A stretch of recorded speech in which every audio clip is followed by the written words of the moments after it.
top stories this weekend were the passing of a well-known political figure in New Jersey, Dances for Africa, and the Midnight Madness celebration.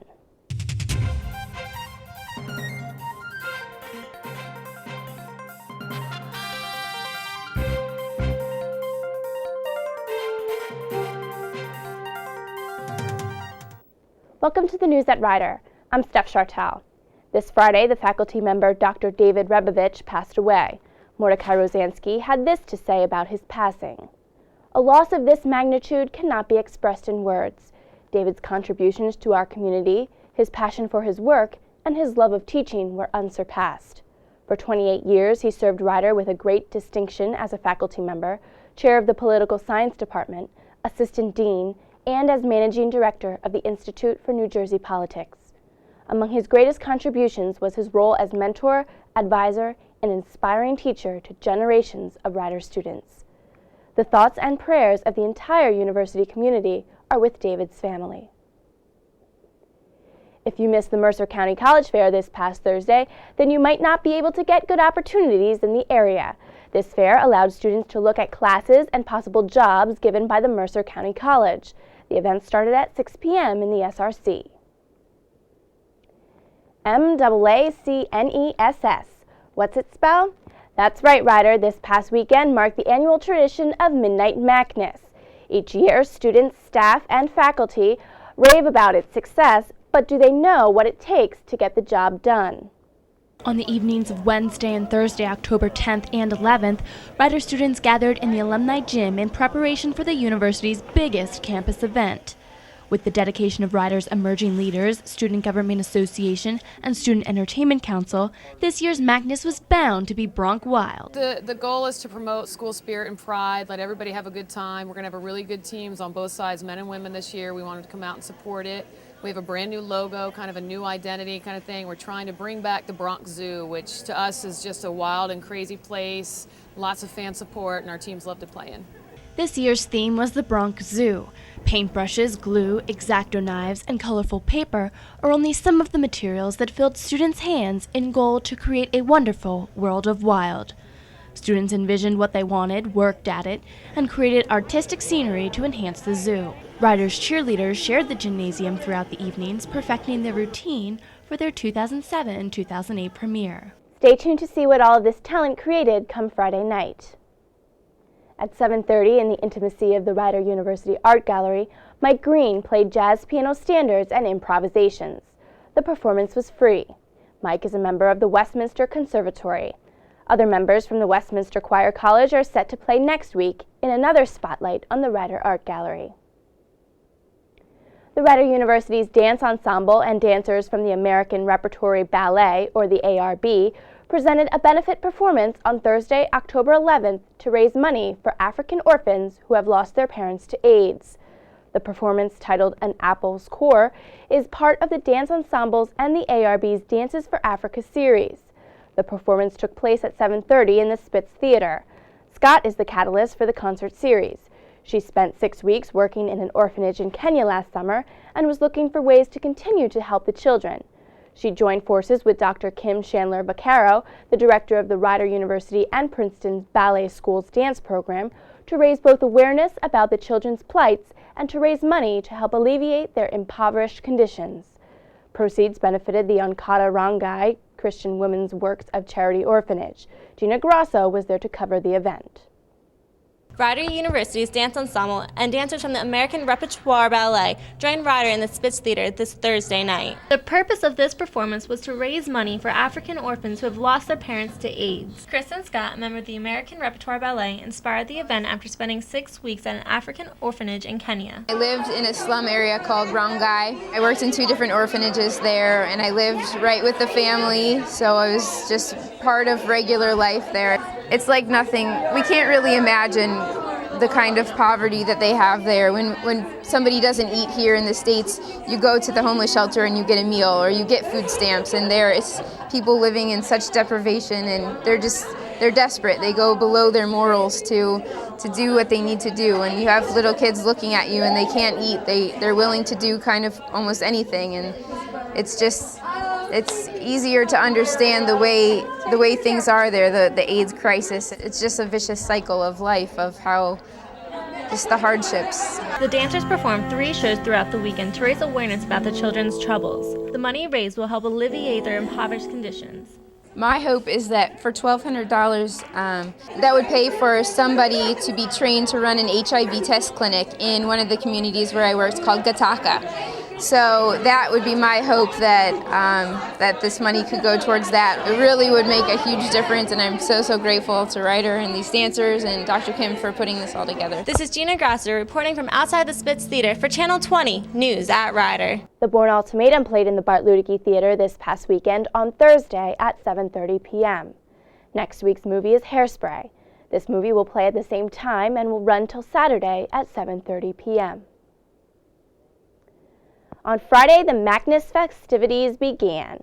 Matt Semmel was there to cover anything and everything that went on before the event, and Brian Persons was our man inside Alumni Gym to get a closer look at the most exciting event of the year. I'm here at Pre-Macness, where SEC has provided programming to warm people up for Midnight Macness. It's actually pre-Macness. It's just to get everyone really excited for Macness, which is happening in a couple hours. At the Pre-Mac event, there were caricatures, free stuffed animals, balloon animals, dancing animals, and the Philadelphia Zoo was even there with a few animals to go along with the night's theme of the Bronx Zoo. Today we brought a prehensile-tailed skink, which is what I'm holding.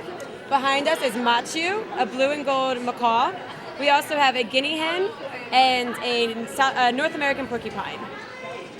Okay, and how's the response that you've gotten from the students tonight with the animals? Great, they've loved Needles, which is our porcupine, and Machu, and everybody loves our little I Belong in the Zoo pins. The animals are great, they're so cute. It's been a lot of fun so far. Once people saw the animals, they got into the night's theme and were ready for Macness to begin. Well, I think this is good. It's it gets people excited for when we go in and open up our season. So I think this is a good way to start, a good way to get people excited, a good way to mingle. I think it's great. We have the zoo here, and so it gets us into the Bronx Zoo atmosphere. The time is now 7:30 as people are starting to line up for Macness as Pre-Macness is starting to wind down. As people waited, they expressed their anticipation for the night's events. I've been in line for about an hour and a half, and people are just cutting, and it's just crazy. About an hour, sitting, maybe about an hour and a half. We were sitting. Forever. It's ridiculous. After seeing the porcupines, and the parrot, I'm very hyped up right about now. I'm so ready for basketball season for Macness. I'm here in the line for Macness as the doors are about to open. The anticipation is high and everybody can't wait to get in. Brian Persons is in Macness with more. Thanks, Matt. As you can see behind me, students are starting to file into Alumni Gym with anticipation for Macness. While in line, some students showed their excitement. Awesomeness. Awesomeness. Awesome. You got it. I've been pumped since 12 o'clock this morning. Yeah! Pump, baby!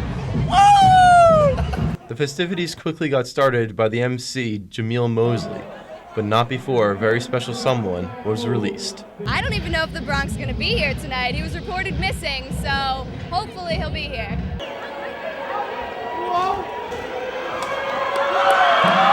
Performances by the Bronx, the dance team, and the cheerleading squad followed the explosive start to Midnight Macness. Both basketball teams are officially announced at Midnight Macness, allowing them to start practice for the first time as a team to get ready for a run at the Final Four. Well, we expect a lot from this year. We have a lot of expectations from the magazines and the other coaches from the league. We have pretty much everyone coming back. We only lose a senior from last year, the Terrence Mouton, and even though we have young point guards coming in, we got a lot of experience and a lot of talent on the team. Come support us, and it's going to be real tough for teams to play us. The Bronx, too, is one of the toughest places to play for the opponents. So I got to let the fans know that, and once this thing is packed, just even like my freshman year, we had an ESPN game packed, won the game. It's hard for other teams to come and play at the Bronx Zoo. The emerging leaders helped create the fun-filled atmosphere in the Bronx Zoo. We each had a different goal, setting up different pieces of the whole thing. And we worked really hard, and I didn't think it was going to be this exciting, but yeah, everybody seems to be in a good mood. Everybody seems to be excited. It's good. The hard work paid off. Everything you see tonight is done by the emerging leaders.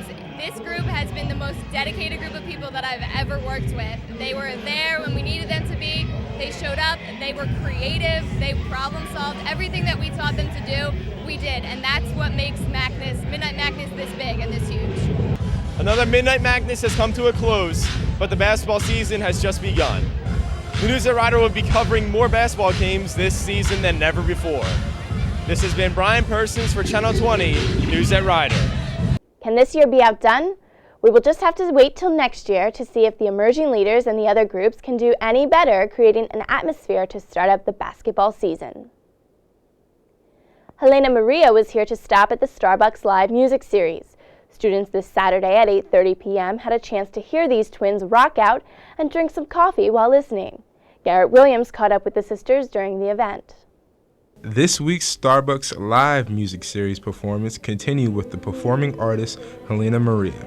The twin duo performed all their hit songs and other popular songs this Saturday night. During intermission, I had the opportunity to speak with Helena Maria about how they got started. We got started, I guess music has always been a part of our lives ever since the age of 4. We've been playing, taking piano lessons and just learning ever since then. And then we played guitar in high school, and then after high school we started playing out and sharing our music with everyone. Being a twin gives us a great advantage for playing together. It's almost like we can read each other's mind, musically, as well as we finish each other's sentences. But it's a lot of fun. We're each other's best friends, so we hardly fight, which is cool. We recorded a CD in 2006, so we're trying to promote that. It's an independent release, and ever since then we've been trying to just get it into shows, movies. We got it recently in The Hills on MTV, which is really exciting. Some songs in a movie, Our Secret Place is in a movie upcoming. We've done some things for MTVU too, MTVU, which you see on campus.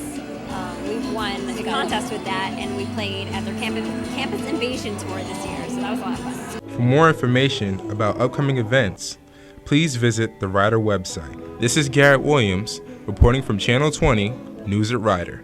More Starbucks Live music performers will be arriving in the upcoming weeks, so stay tuned to the News at Rider to hear about the exciting acts.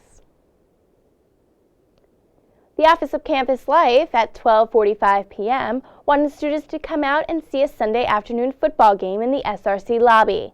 This past Sunday, the Eagles played the Jets. Free food and drinks surrounded any that came. More Sunday afternoon football games are planned. An Alpha Phi Omega meeting occurred in the Bart Ludicky Center Fireside Lounge at 8 p.m. This service fraternity tries to help the community by doing service projects. Anyone is welcome to come to a meeting. In sports, the Bronx had a very tough weekend. On Saturday, the men's tennis team lost 6-1 to Siena. Women's soccer also fell to Loyola of Maryland by 1 goal. This Sunday, things did not get any better. In volleyball, the girls lost to Marist by 1. The men's soccer team lost to Fairfield. But the field hockey team did manage to hold on to a win against St. Francis of PA by a score of 1-0. Now for the 4-day weather forecast. Monday, mostly sunny with a high of 68 and a low of 50. Tuesday, mostly cloudy with a high of 69 and a low of 54. Wednesday, a chance of showers and a high of 72 and a low of 58. Thursday, mostly cloudy and a high of 76 with a low of 63. This has been the Weekend News Update. For the entire Rider University Network, I'm Steph Chartel. Have a great week.